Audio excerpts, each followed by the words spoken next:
नमस्कार, सुप्रभात। हम आकाशवाणी जोधपुर के सूर्य नगरी और एफएम सन सिटी चैनल से बोल रहे हैं।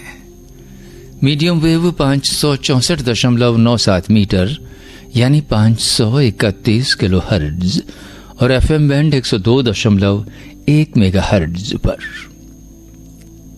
आज रविवार है। इन संकेत धुंधरे समचे मरुभूम माते रोजीना सूरज उगे। सूरजरी किरणा साथे संचरित होती आ मखमली आवाज नी जाने कित्ता मिनखारे मना माय धड़कन बनने धड़कती।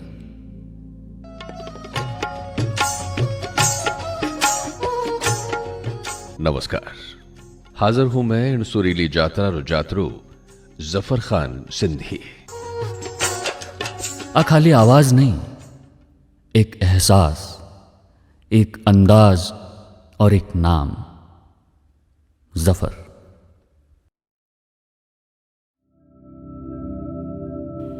एक लफ्ज़ ज़फ़र का एक लंबा अफसाना है, ना एक कदम आगाज़, ना आखिरी सांस अंजाम, ना हार, ना थकन, ना शिकवा, ना शिकायत। एक कामयाब सफ़र है ज़फ़र। दोस्तों, कहते हैं कि जोधपुर के जाए जन्मे इंसान की चमक तो क्या, यहाँ की धरती में दबे छीतर के पत्थर की भी चमक सैकड़ों बरसों तक फीकी नहीं पड़ती। 4 दिसंबर 1965 की तारीख थी। बरोज़ जुम्मा अल सुबह 3 बजे लाल भवन के आंगन में किलकारी गूंजी। चौथी पीढ़ी में फिर इकलौते बेटे का जन्म हुआ था। दादा जनाब मेरू खान साहब और दादी हलीमा का पोता जन्मा था। खुशियों से घर आंगन महकने लगा था। बड़े लाड से दादी ने हाथ फैलाकर कहा था, मेरा शहजादा आया। थाली बजी, शिरनी बटी, बलाएं ली गई। बुजुर्गों ने फाल खुलवाया। नाम का अक्षर निकला ज़।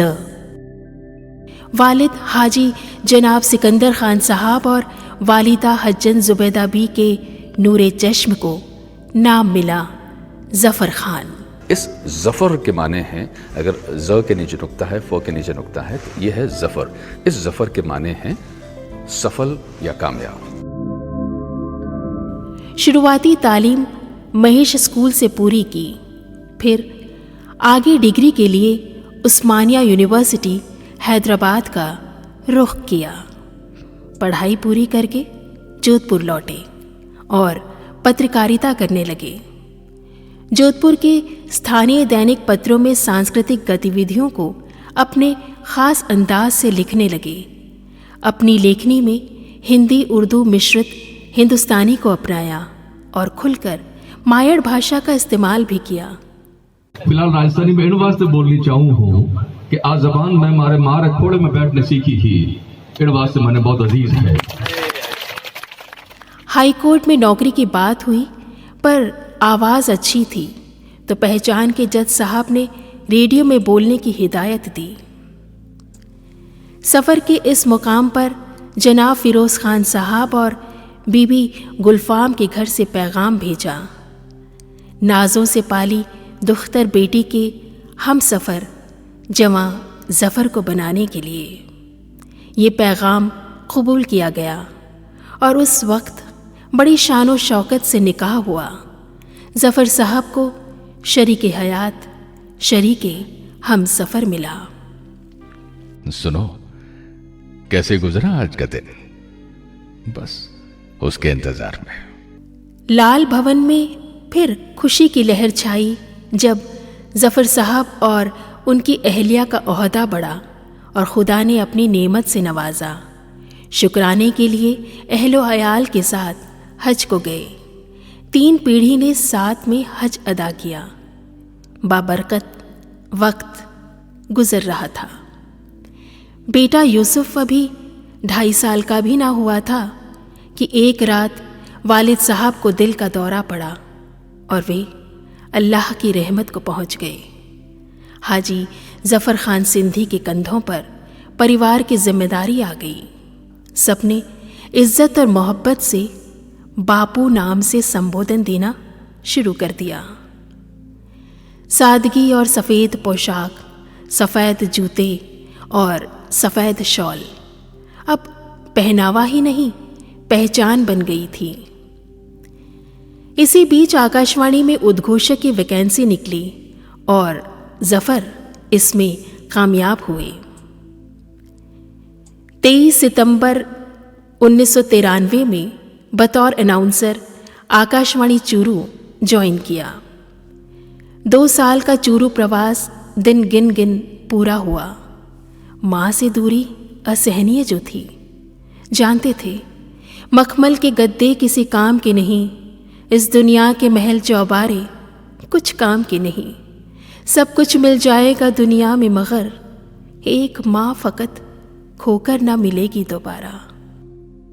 ये हिम्मत तुम्हारी ही दी हुई है माँ, शब्द भी तुम्हारे हैं माँ, आशीर्वाद भी तुम्हारा है। मेरा तो तुम्हें पुण्य स्मरण है माँ। मुझे कभी कभी लगता है स्वर्ग में देवदूत जब बातें करते होंगे, माँ के सिवाय क्या बोल पाते होंगे। जी हाँ, जफर साहब की जिंदगी में माँ का दर्जा हमेशा अव्वल और बुलंद रहा। साल 1996 माँ की ममता और शहर की खुशबू ने आखिर जोधपुर का मेहरानगढ़ दिखा ही दिया। जोधपुर तबादला हुआ और साथ ही अपनायत और मायड़ भाषा की मिठास में तर इस दमदार एक आवाज़ जफ़र खान सिंधी का सुनहरा सुरीला सफ़र शुरू हुआ। तो जफर खान सिंधी की तरफ से घणे मान खम्मा घणी। और शहरों में खून मिलता है, और शहरों में खून मिलता है, जोधपुर में सुकून मिलता है। जफर साहब की आवाज़ ने दिल से दिल तक पहुंचने का सफ़र तय किया।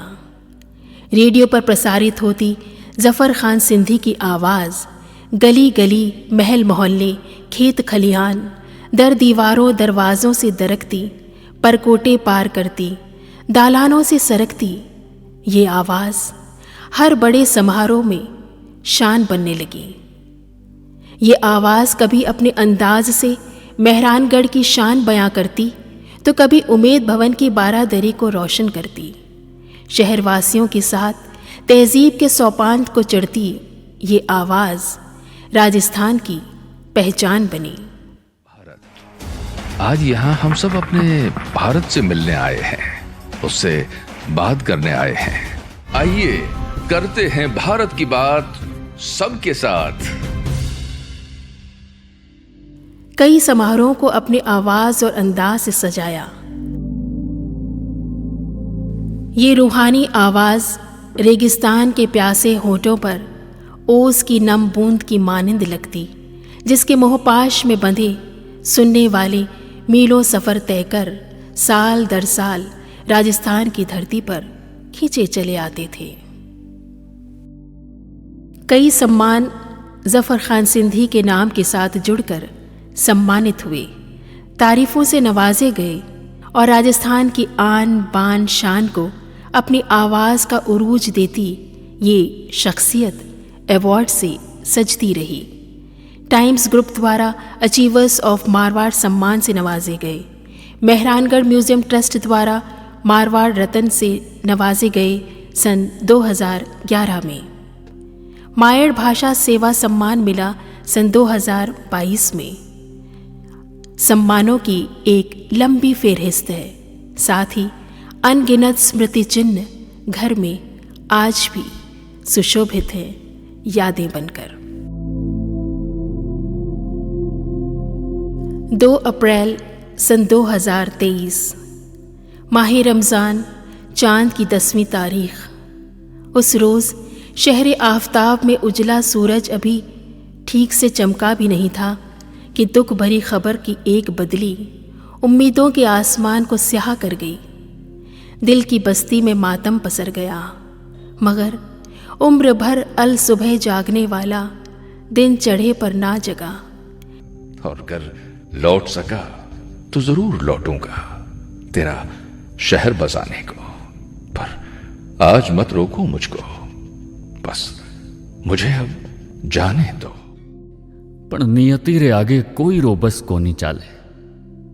एक आवाज जकी खुदा रे तसव्वुर री तस्वीर ही, एक आवाज जकी जोधपुर और भारत री दुनिया माय ओळखाण ही, एक आवाज जकी नपातुला शब्दां रो मानक ही, एक आवाज जकी प्रेम रो परिचायक ही। उन सुर ने शांत हो तो देखणो एड़ो है ज्यों लागे वीणा री तार एक साथे मन माए टूट गया वे। भटकती फिर रही है आंख घर में, तेरी आवाज उसको दिख रही है।